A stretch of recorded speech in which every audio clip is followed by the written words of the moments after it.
Hello दोस्तों, आज मैं लेकर आया हूँ एयरटेल की तरफ से आने वाला एयरटेल माई वाईफाई। ये एक पोर्टेबल हॉटस्पॉट डिवाइस है जो कि आपके एरिया के इन्वायरमेंट के हिसाब से ये वर्क करता है।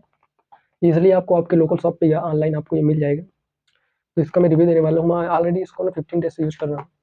तो मेरा क्या एक्सपीरियंस रहा और कैसा डिवाइस आता है, कहाँ से आपको मिलेगा। तो फुल वीडियो होने वाली है, आप लोग स्किप मत करिएगा, फुल वीडियो देखिएगा। तो इसको ओपन करते हैं। इसका जो मॉडल है एयरटेल माई वाईफाई 10 डिवाइस को आप एक ही टाइम पे कनेक्ट कर सकते हैं और स्टे कनेक्टेड अप टू ना 6 आवर का बैटरी बैकअप देने वाला है। मतलब 10 डिवाइस कनेक्ट करने के बाद और ज़्यादा भी दे सकते हैं। और 2300 mAh की इसमें बैटरी मिलती है। चलिए ओपन करते हैं आपके सामने। ये कुछ ऐसा बॉक्स होने वाला है। बॉक्स के साथ ये एक हॉटस्पॉट डिवाइस और ये एक डेटा केबल।